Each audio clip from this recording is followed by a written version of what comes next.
GM. Hello? Santi? No way, you didn't hear me before. I didn't hear you before. This Discord man keeps rugging me. Yep, it's personal. It's completely personal. But yeah. Good GM morning, guys. GM. I see a lot of known faces in the chat. Katir, Funcracker, Crash, GMM, Big Man, Empress of Peach. Nice to have you for the show. How's it going? Cripsy, GM.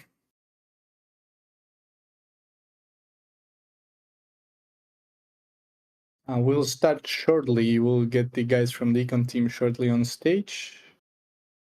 Shout out to Star Atlas TV for recording.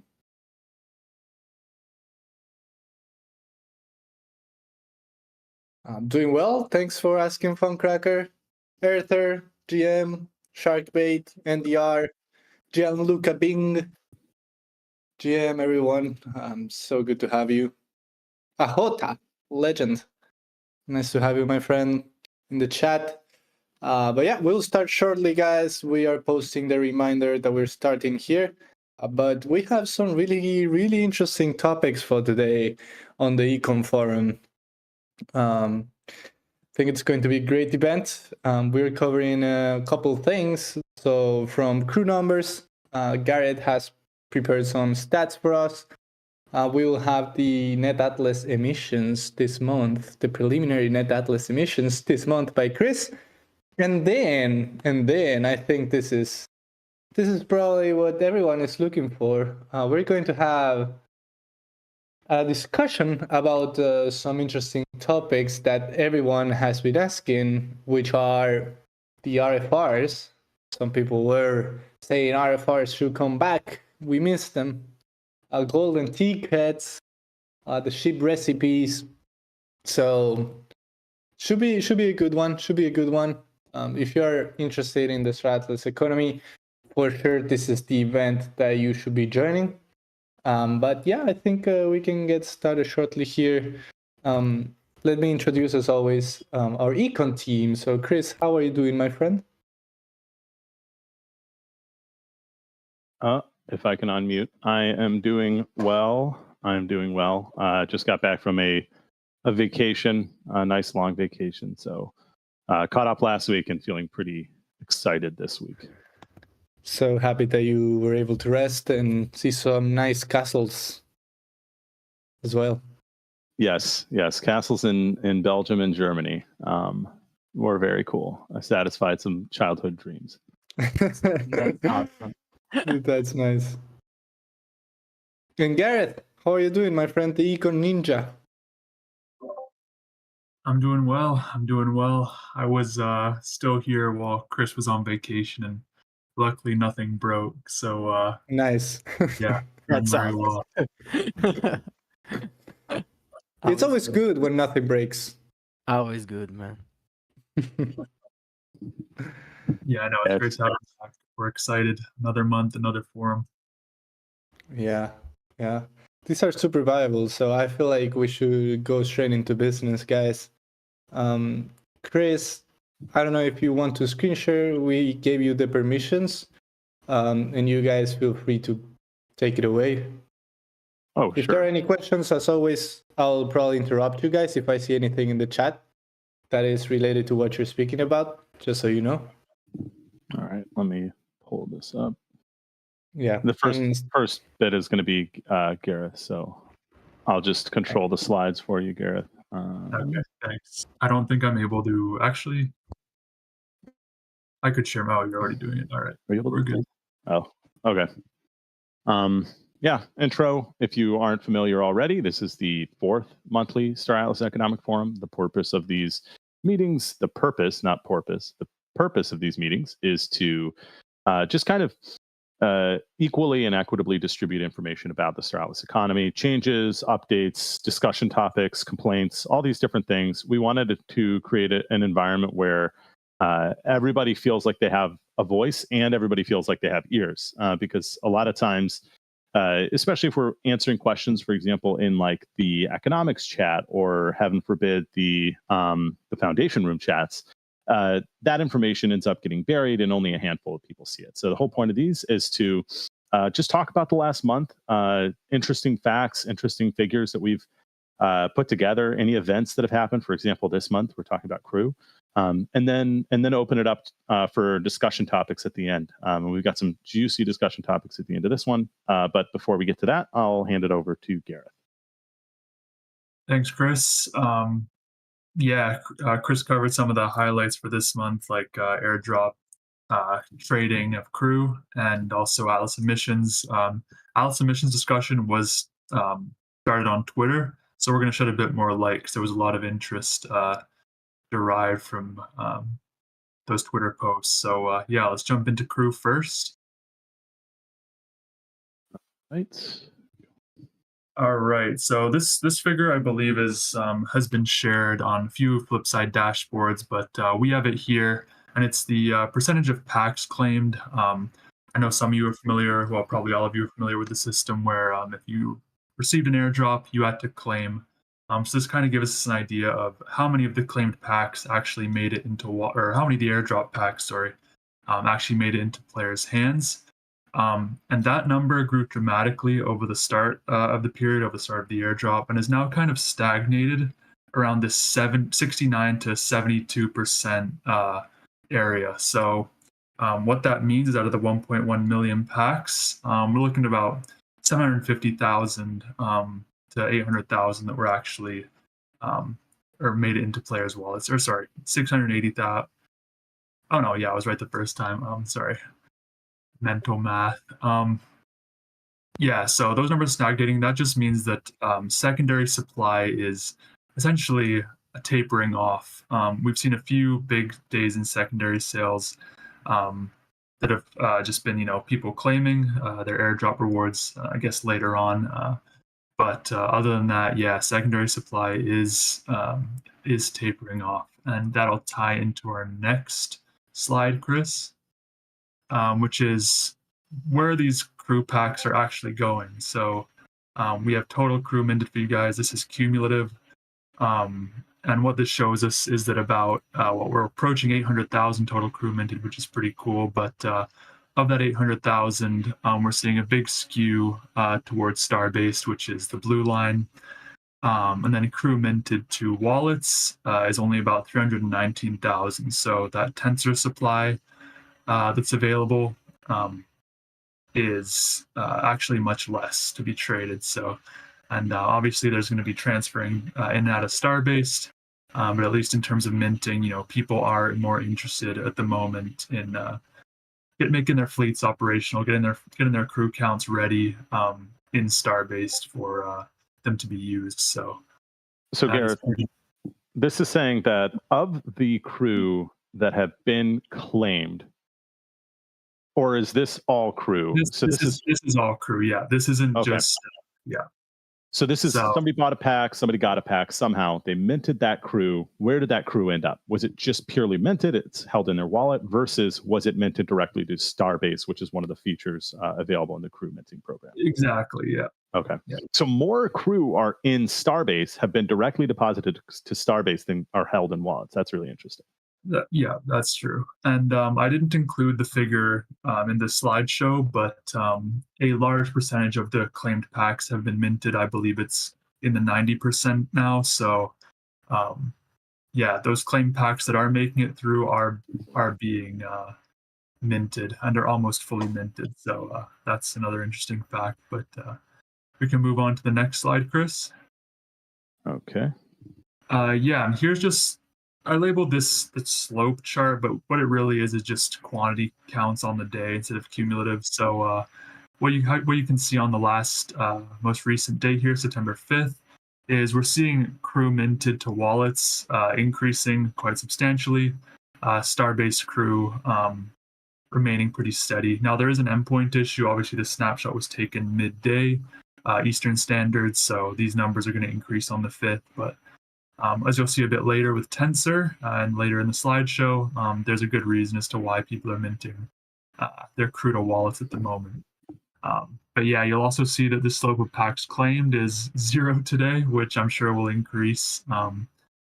But yeah, just substantially more packs being minted than claimed, which again is great for Star Atlas. And yeah, next What do you slide mean there, Chris.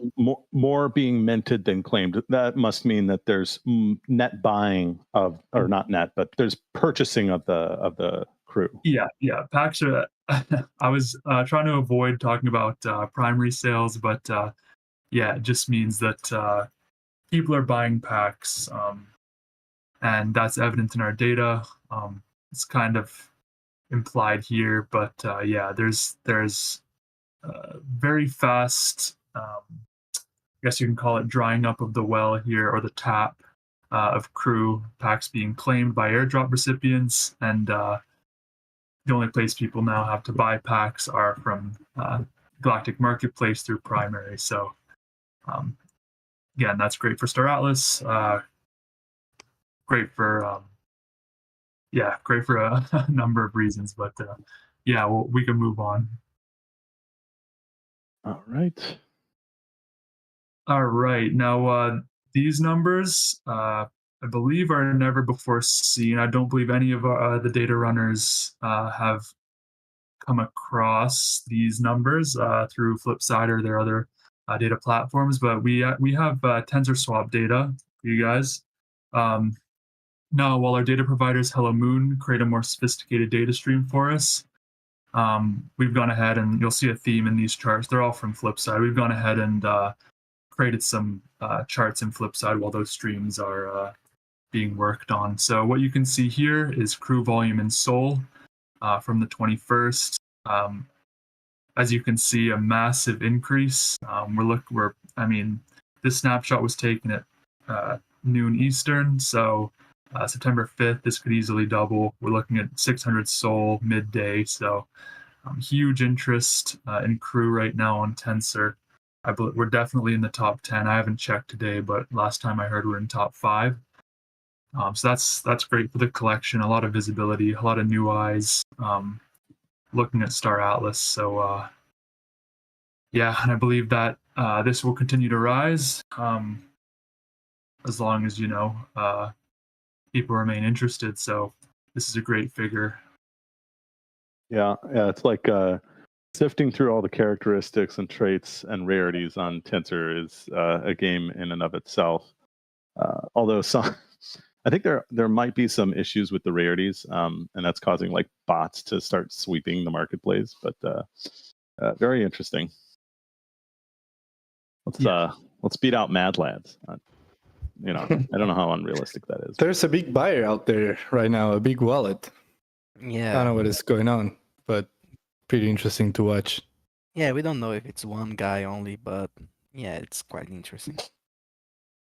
Yeah, and that's part of the fun of having these having our collection on Tensor specifically is that we're now exposed to this whole new set of buyers, fully informed or not. They're providing lots of liquidity to people that are using crew or selling crew for one reason or another, and yeah, it's just a whole new game in and of itself, as Chris mentioned. Working this market. Getting the crew you want, selling the crew you don't, and getting the best price for them. So it's been super cool to watch. And we do have another slide here following the volume.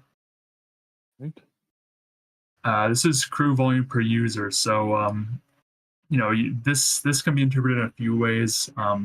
Its proper interpretation is that the amount of users has remained pretty steady, but their spend has increased. Now, since the number of users has slightly increased, you can argue that the amount of whales that are seeing this has increased, and therefore is skewing this average quite high. That is probably the case. It's less likely that the people that were trading back on August 21st during this lower period are all of a sudden increasing their spend dramatically. It is probably these 10, 20, 30 new wallets we've seen trading since the 27th that are really skewing this average. So regardless, extremely positive number here, almost 8 SOL or almost 9 SOL, sorry, per user, which, if we take that average out, and we, just project that across the number of users, that's very high volume. And again, this number will be heavily correlated to our previous volume chart, but you can see that there is whale interest. Chris, I see you mentioned or replied to a comment. Yeah. So you showed us some data internally at our Tuesday meeting in the econ team with respect to the rarity or the types of crew. Now, obviously, I don't think we know the rarity breakdown, but could you give us a sense of like what's the average transaction price for a crew? I know you gave us that number. Yeah, it should actually. I'm not sure. Let me see if it made it into the slideshow or not later. Oh, there's average price. Yeah, so that is the average price. So I can expand on this a bit. But to start off, this figure is essentially just self-explanatory. This is the average price across all rarities.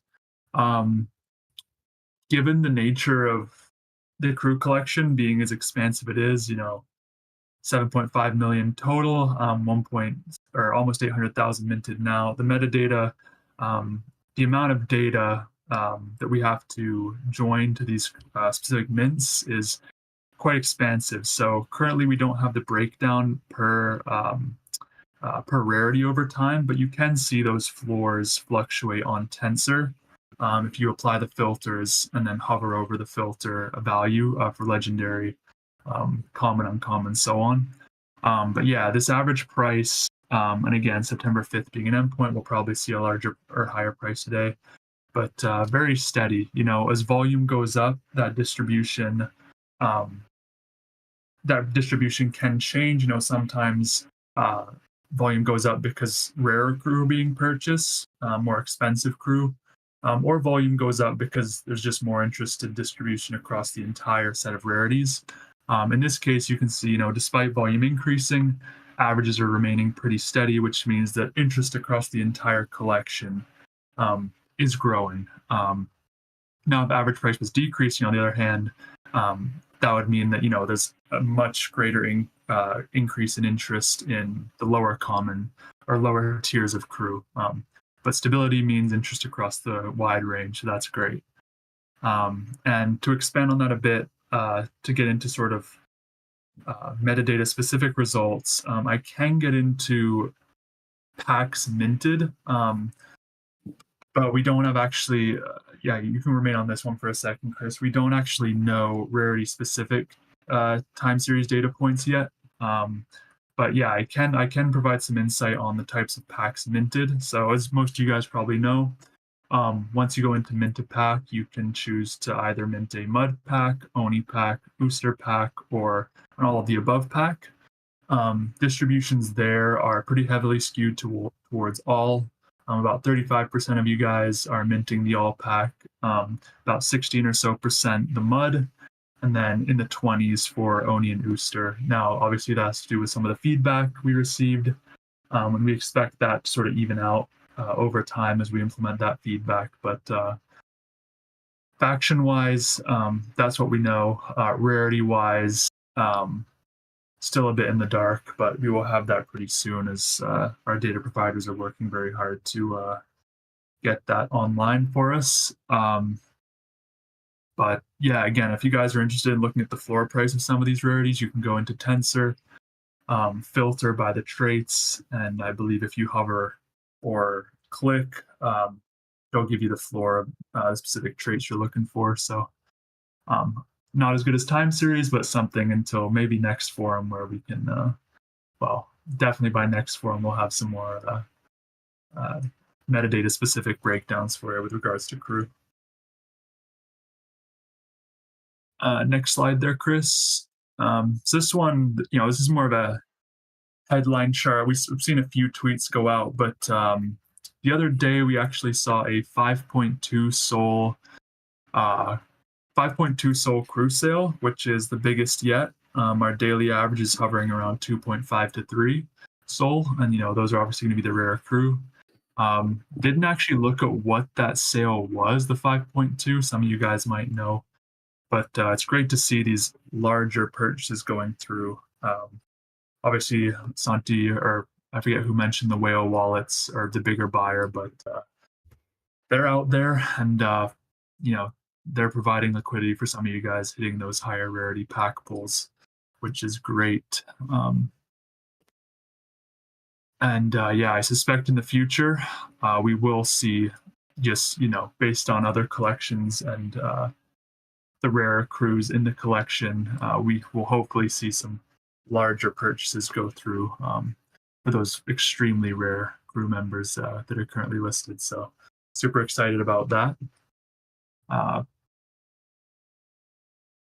And yeah, that concludes the Tensor data that we have for you guys up until this point. If you have any questions at the end, we do know a bit more than we've presented here, so put them in the chat.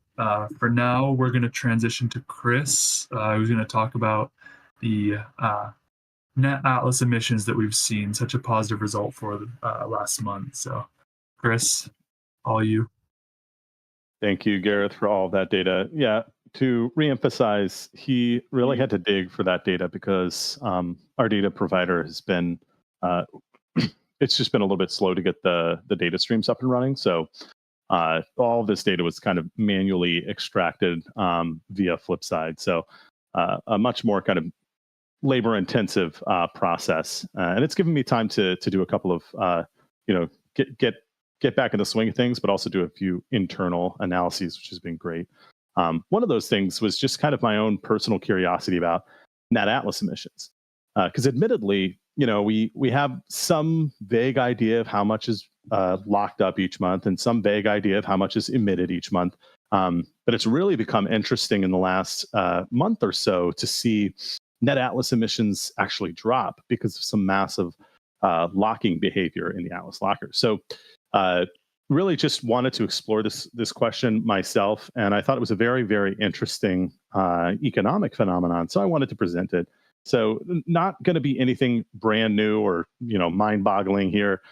More so just confirming and kind of reiterating what you guys have seen. In particular, I think Steven Sabol had a post on Twitter, a really good post about kind of his exploration of this topic, and fortunately, we found very similar results. So this is the cumulative net Atlas emissions per day since the start of Starbase. So what this does is it basically says, okay, how much Atlas was produced on the day through Sage and Score, or Starbase and Score, and then how much was spent, locked up, or otherwise temporarily taken out of circulation. So this could be Atlas locking, net Atlas locking, important to note there. So basically, how much did people deposit in the locker and how much did they take out of the locker on a day? And then, so that's like one of the biggest sources. That's where you're seeing a lot of these big down trends or down movements. And then we've also got galactic marketplace fees, which make up, honestly, the smallest portion of all of the temporary sinks. I'm calling them temporary sinks because we're not removing the Atlas from circulation. We're just locking it up or spending it or putting it somewhere where it's not in the hands of, traders effectively. So it's basically, what did players get? What did the users in the Star Atlas economy? What did the citizens of the Star Atlas economy get? And then what did they effectively put back into the economy? So this stuff is almost all going into the locker, to the DAO, or to Automata. Now, note that a tiny portion of this is actually going to Automata. The only portion of this that's going to Automata is the 4% of the 6% Galactic Marketplace fee. And again, Galactic Marketplace fees actually comprise the smallest portion of Atlas, I want to call it inflows, or basically Atlas leaving circulation. The vast majority of Atlas leaving circulation comes from Atlas locking. The next biggest one is going to come from Starbase fees. We've been climbing back up to about the 1 million Atlas per day mark for Atlas paid towards crafting fees in Starbase. which is really just kind of an incredible number to think about, considering the average emissions in Atlas in Starbase per day is around 5.5 million. So, only 4.5 net coming out of Starbase to begin with. So you could see from the start of Starbase to about mid-July, we saw a pretty steady climbing of net cumulative Atlas emissions. Now, it's around this mid-July and August period where we start to see some massive Atlas locking behavior. And honestly, it's kind of interesting because a lot of this is coming from a few or single transactions. But yeah, basically, VB just asked, so 200 million got locked. Just about, if our data is to be trusted. And I think when we did the announcement for this, we said preliminary. The same caveats always apply. Where this is an analysis using the best data we have, using the best methodology we have. This is subject to change. Don't take this as gospel, and certainly don't take this as investing advice. But it is really fascinating to see, that basically, we have seen the net outflow of Atlas into the environment almost cut in half over the last month, which is really, really fascinating. And when you think about macroeconomics and especially time series processes, a price moving over time, or how does the price move over time with respect to liquidity? These types of relationships are really interesting. This is kind of the typical game tokenomics, dream. It's like, oh, we have actually like this net kind of decrease in outstanding Atlas, which is really interesting. So yeah, it's just a really fascinating thing to see that usually we would expect to see this just kind of increasing over time. So we've seen this huge dip, and it's really curious to see what's going to happen after this. What were the reasons that this locking behavior started up? What was the purpose of this? Was it driven by crew? Maybe people are trying to get a better deal on crew and they're trying to lock up. But it's really interesting. Also happy to have a discussion. But yeah, over the last month, basically since our previous forum, we have seen a net negative 200 million Atlas accumulated over the month, which is just really kind of strange to say. And remember, there's 36 billion units of Atlas out there, or of potential supply, and just over half of that has been emitted. So a lot of Atlas supply is locked up in the locker, and a lot of it is going to the DAO. The DAO, it has a non-trivial amount of income. But yeah, happy to have a discussion if anybody's interested in speculating what caused this change. Why are we seeing this? But other than that, yeah, we can just kind of get into the discussion topics. I see a bunch of people typing, so we'll give them some seconds before we move on.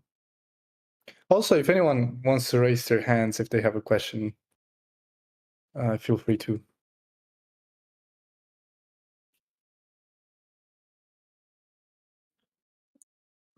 I did see a question earlier that I don't want to get lost, which is a quick update on the Econ dashboard, Chris.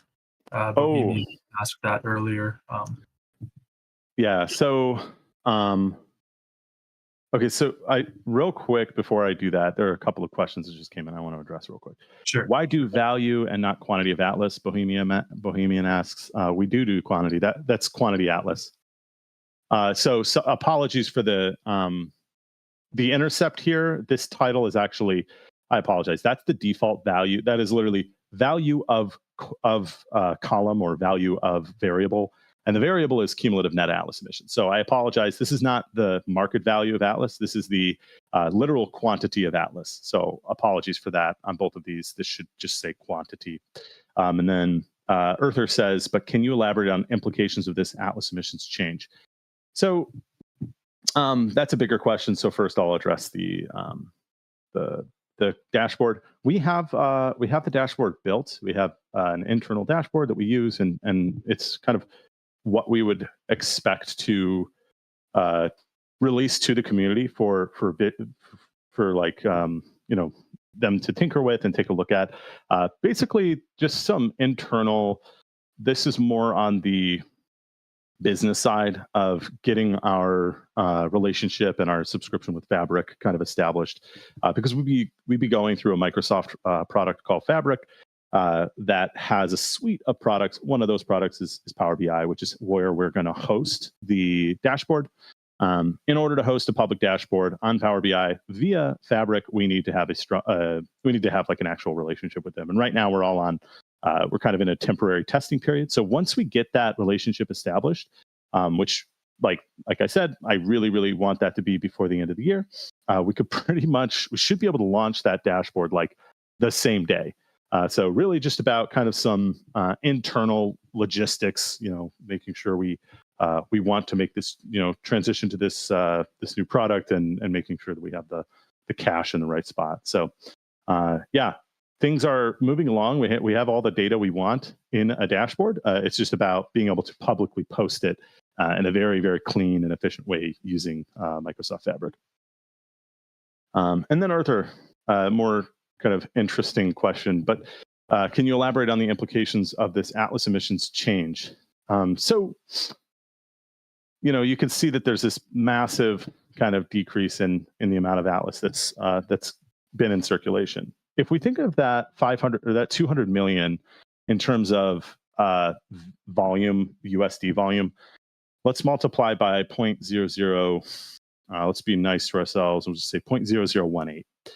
That's about $360,000 worth of value, of US dollar value. Now, we do anywhere from $500,000 to $2.5 million of trade in the Atlas currency, according to CoinGecko, each day. So in the grand scheme of things, this isn't that much. It's not like it's not like half the supply of Atlas has just been locked up. It's not a massive amount. We have, relative to the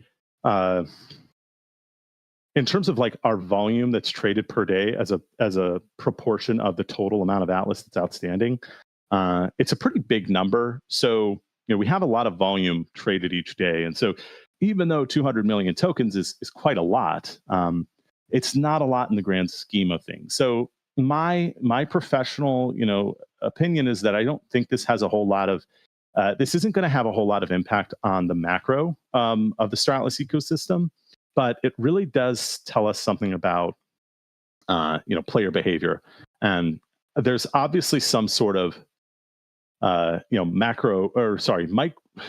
say micro, but I just mean like local to Star Atlas, the Star Atlas community. There's some sort of event happening within the Star Atlas community. And, we kind of want to understand why that's happening and what are the implications within the Star Atlas ecosystem. Well, that is a little bit more nuanced. If players within the Star Atlas ecosystem have less currency because they're locking it up, this could have implications for local prices. And when I say local prices, I mean star-based prices. So the price of titanium, iron ore, power sources, these types of items that are the core to the Star Atlas ecosystem.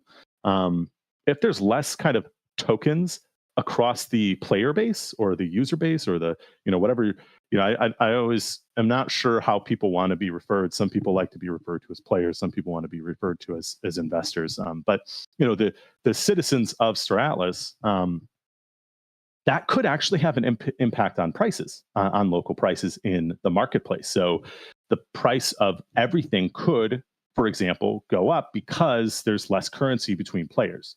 Now, we also see significant amount of swapping behavior of the currency. So it's definitely possible that, for every unit locked up, there's another unit that's swapped into. So I lock up an Atlas and I get an Atlas. And we actually see that this behavior is true.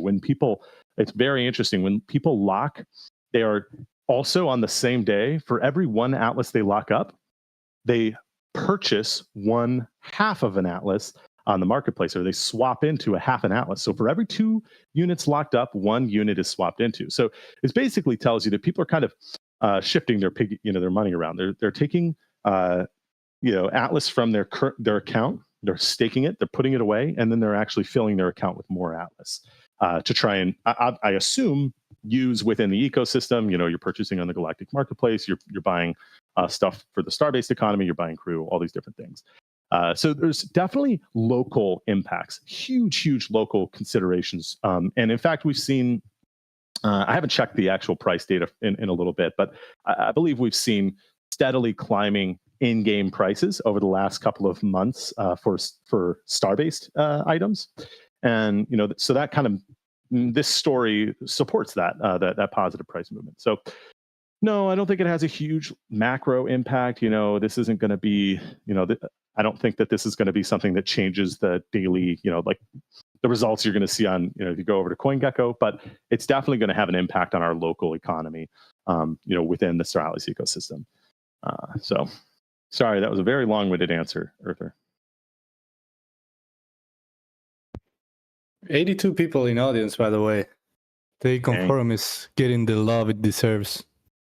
Should we move to the end? Is there any other outstanding questions, or should we move to the really saucy stuff?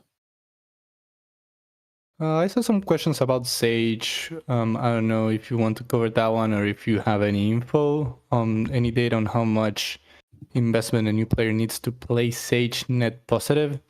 It's a tricky one since there are so many different loops, right? So we do have we have internal estimates. I'm not comfortable sharing publicly, but yeah, we have an idea of how much it costs to operate a successful fleet. And obviously, Atlas dropping, Sol increasing, we had that really rough period from like April to June-ish, where it was pretty tough on smaller players, and we discussed that in a previous forum. But yeah, not gonna probably talk too much publicly, but I do think this segues pretty nicely into our discussion topics. So, person who asked that question, maybe this will give you some insight and some excitement when it comes to, okay, how much money does it freaking cost to play this game? I think the start there, should we bring RFRs back, is already quite spicy, let's say. Yeah. So we've been, I had my nice little vacation, had some time to think.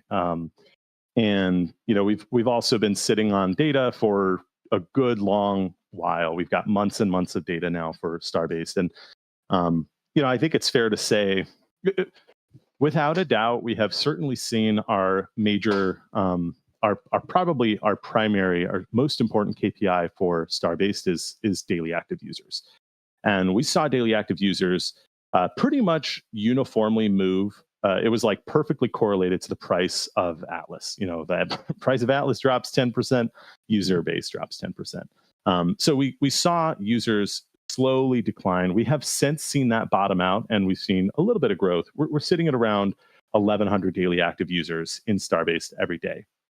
Again, the vast majority of that degrowth is likely due to Star Atlas price. Like that is the strongest correlate without a question. The interest in the Star Atlas ecosystem, the players in the Star Atlas ecosystem are highly correlated with, and probably causally related to, the price of Atlas.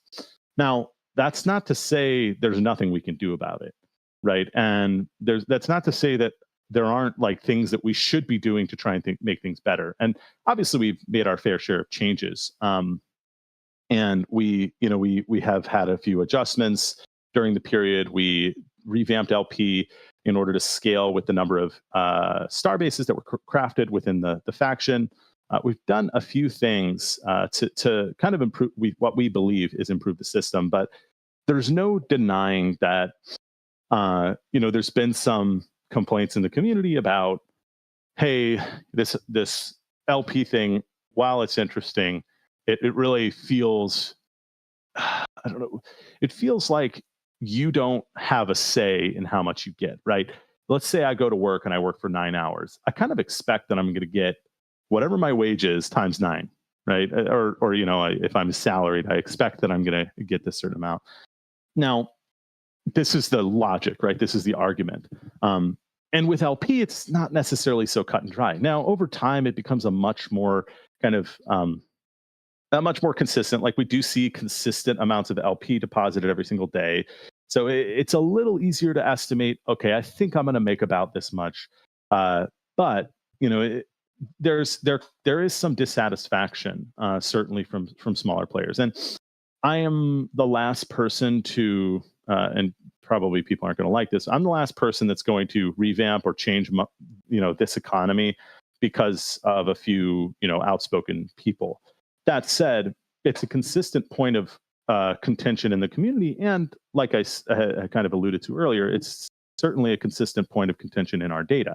We have data that suggests that the average value of the fleet has gone up while the average number of players has gone down, which tells us that the players are getting richer. And that doesn't mean that players' growth, that doesn't mean that everybody's getting richer. That means that perhaps smaller players are dropping out.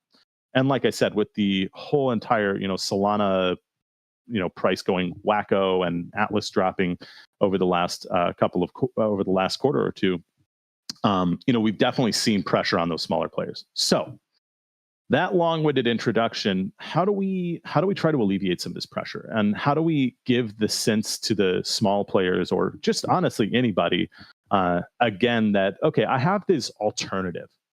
I could do the LP grind. Maybe the LP grind is better on this day and worse on this other day, but can we give people alternatives? One of those alternatives, a really simple one, was ship recipes. Now, this is a little antithetical to the ethos of Star Atlas game design, which is, basically, we want to have a fully fledged, beautiful, awesome ship crafting system in the future.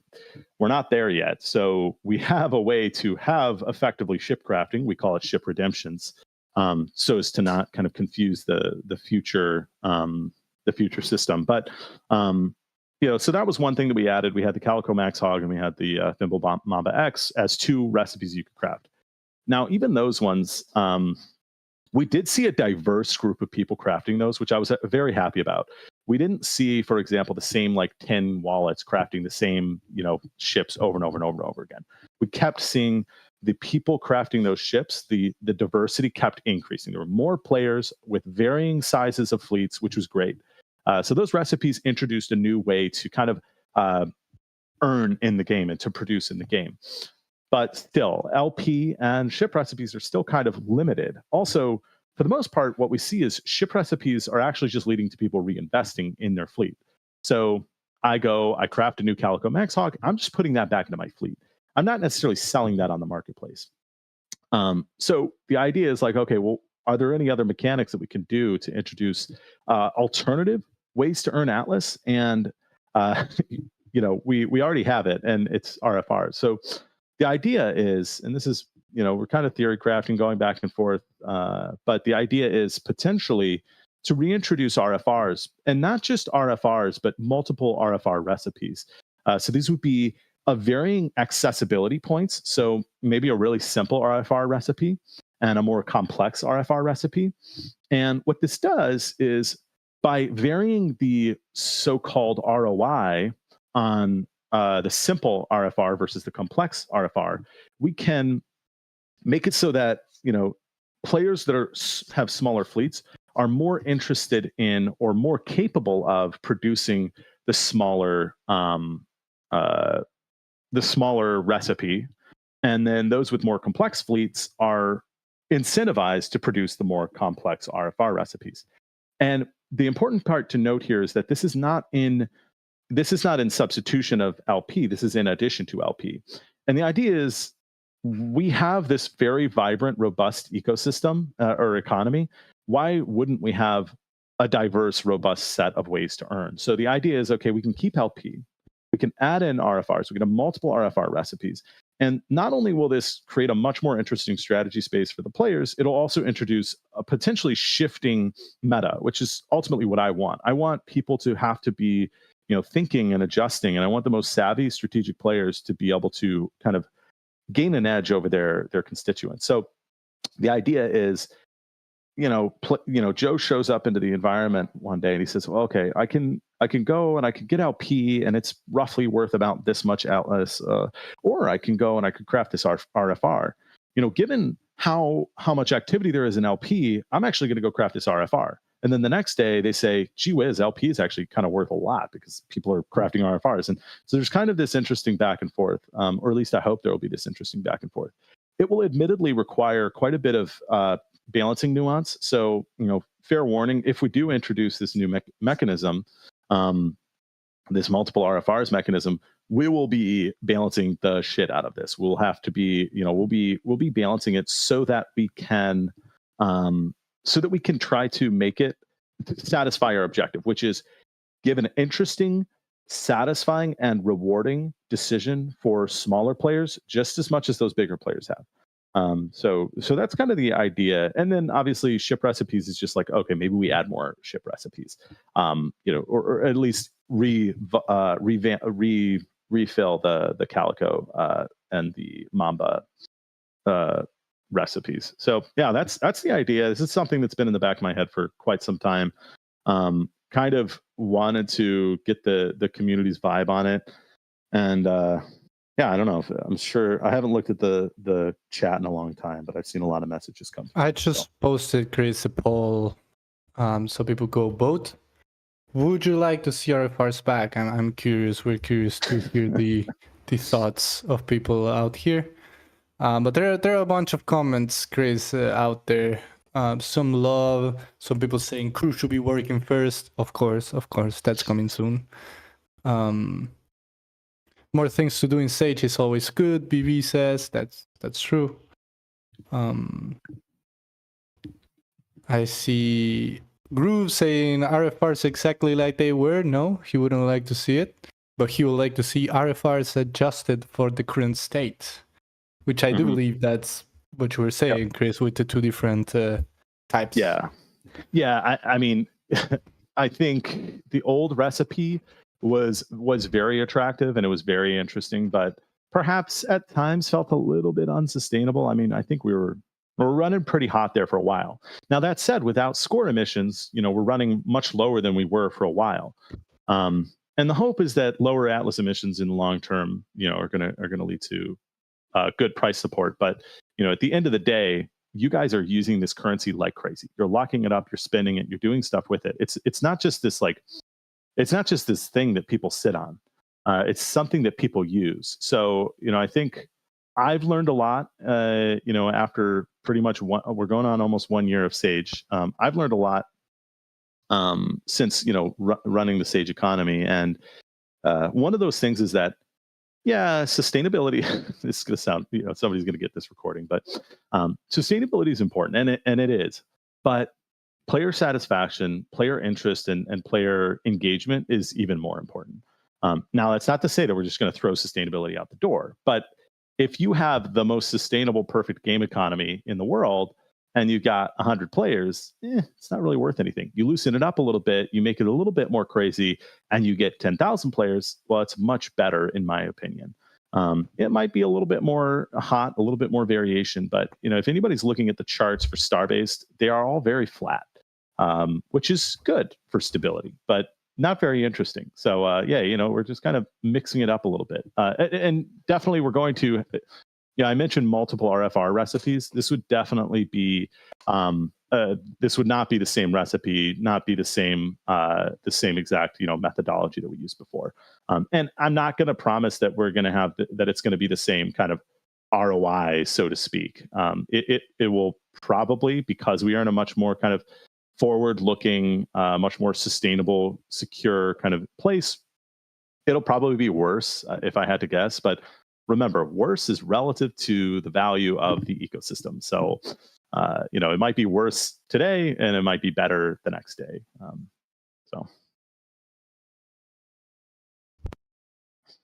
People want a fun economy. That's what you're giving them, Chris. That's where we're going. Yeah, I mean, I think that's one way to look at it for sure. Just kind of reinvigorating, but also there's a very important component here, and it is we want the game to be fun and sustainable and interesting for all players, not just the biggest players. And we do see a very large we do see a massive discrepancy, or sorry, a massive wealth gap and output gap in the star-based economy. Like, there's just no doubt about it.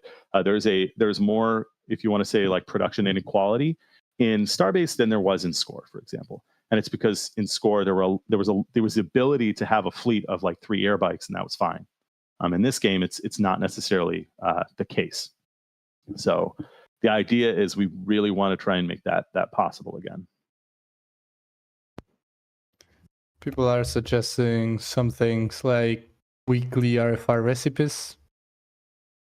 I don't know. That kind of, I don't want to reply for you, Chris, but that kind of takes away the planning aspect, right? In a little bit, which is one thing that we want players to have. Like, it does. Plan.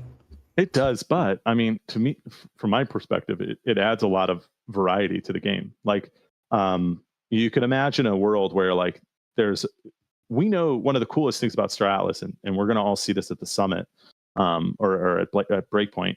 One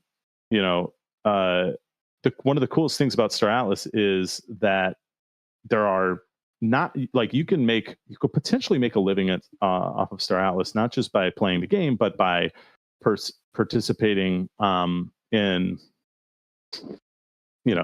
like, you've got Gallia merchants, you've got all these different things. Sorry, I'm trying to read the chat and talk. It's a terrible idea.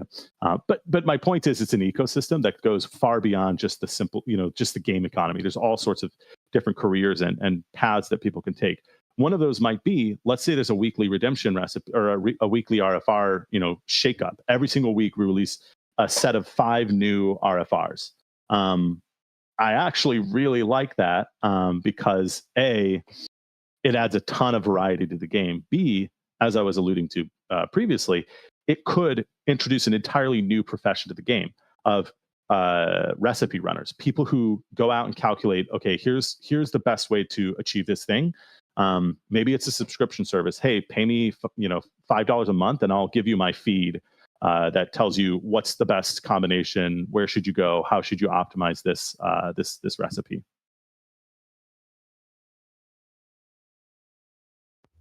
So I think there's a lot of cool stuff that we can do. And yeah, we've been in heads down build mode for quite some time.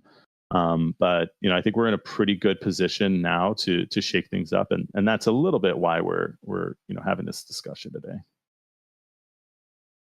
Those castles, Chris, I don't know what they did to you. They got me. They inspired me. I see a question from Groove that I don't know, Chris. Feel free to answer or to say you can't. Is the team considering other more sweeping changes to core systems? Something like diminishing returns. Where is that?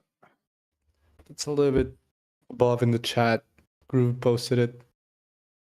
Groove, it has to be done.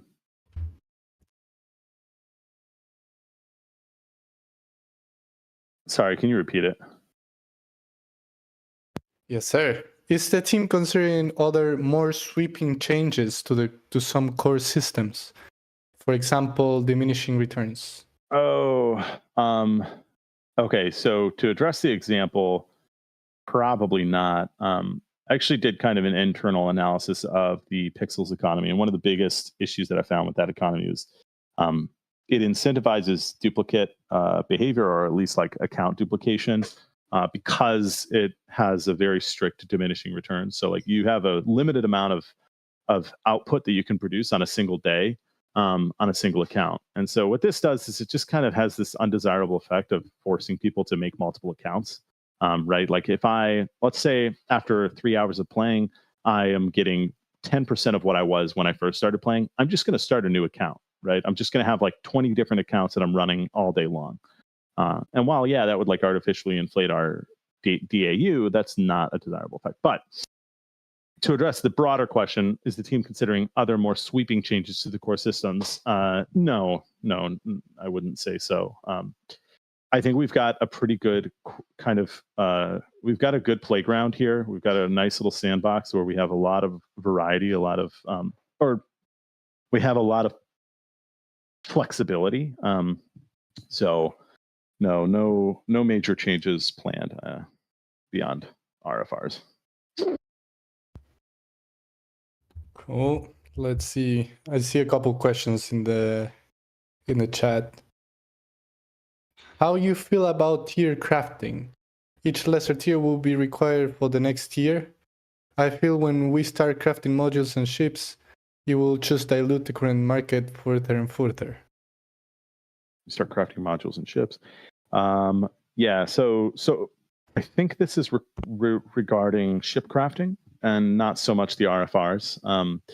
I mean, that's one of the biggest concerns about ship crafting, right? That's why we're being pretty like, if we could just give everybody like, oh, hey, everybody go out and craft ships, and you can craft one air bike a day, even if you're a small player. That's satisfying for players, and it's cool for a little bit, but it's not sustainable.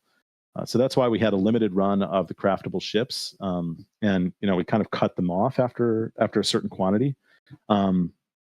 Now, regarding modules and actual true ship crafting, what is going to be in the future, like the plan, we have a couple of different plans to try to address this issue of dilution and kind of lowering the value of things. Now, the way it works in the real world is the depreciation. Like we are constantly producing new cars, we're constantly producing new vehicles, and I think like the construction industry is a really great analogy, because you have these massive machinery that are produced every single day. There's hundreds of them produced, and mining equipment, for example, and these machines go out into the workforce and they start being used. And they were originally purchased for, let's say, $5 million, and over time they're destroyed, basically completely destroyed.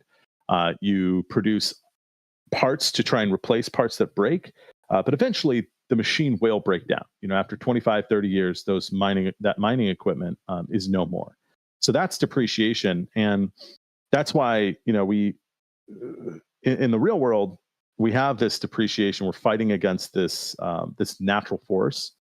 And in the digital world, we don't have depreciation. So it's much easier to accidentally kind of go over the top.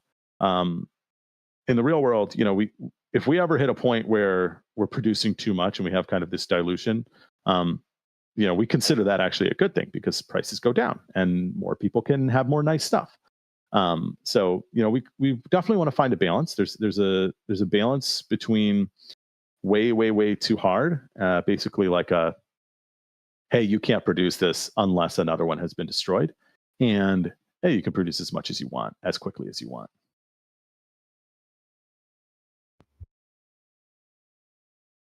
Cool. There's another question, Chris. I know we're running out of time. Larinor is asking about the possibility of having different types of FSDU. This would introduce a great randomness element and create potential scarcity.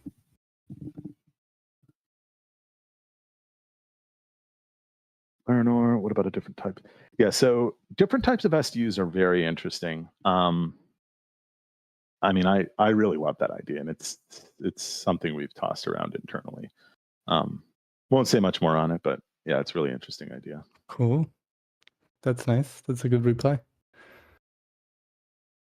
Let's see if there are any more questions. We're running out of time. Maybe we take one or two more. Several people are typing.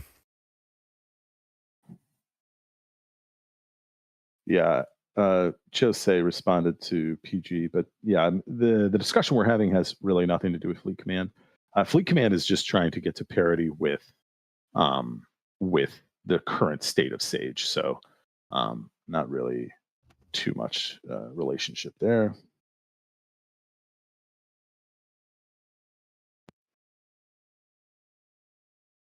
Okay, let's see.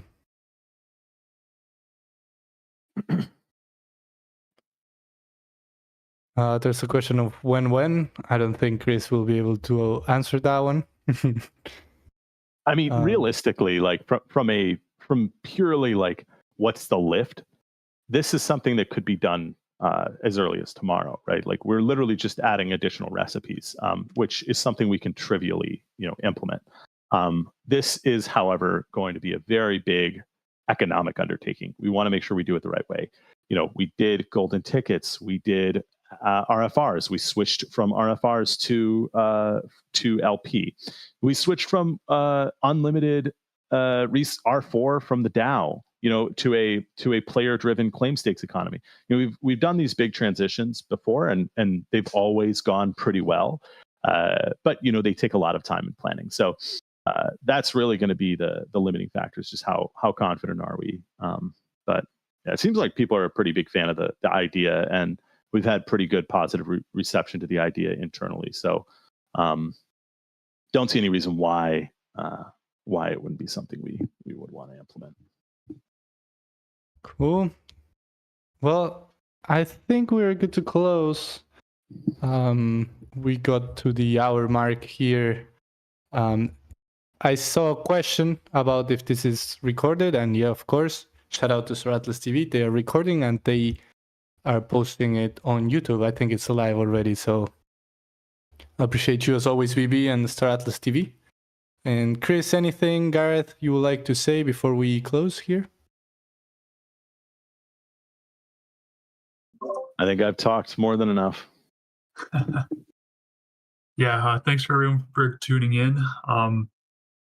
We have these first week of or did this one just fall? Normally it's the last week of the month, isn't it, Santi? Or did we switch it? I think we switched to the first week. Yeah. Yeah. Okay. Yeah. So now it'll be first week of every month. Again, as always, if you guys have anything that you want us to talk about, feel free to voice it to the community team or other team members, and we'll make sure to try to cover it at the end of every month. So thanks again. Thanks, Santi. Thanks, Jose. And yeah, thanks, Chris, for answering all those questions. Of course. It's my pleasure. You guys know I like to talk, so doing me a favor. People love to listen. That's a good combo. Thank you, guys. Yeah. Thank you, guys. And thank you, of course, for taking the time, Chris, Gareth, to come here and answer all the questions. And thanks to everyone who is in the chat asking questions and just paying attention to how the economy looks like. We had well over 80 people throughout the whole show almost. So that means we'll keep doing this, of course. And we'll see you on the next one, the next economic forum at the beginning of each month. So thanks, everyone, and see you on the next one. Bye-bye. See you guys. Bye, guys. Bye-bye. Thanks, guys. Ciao, ciao.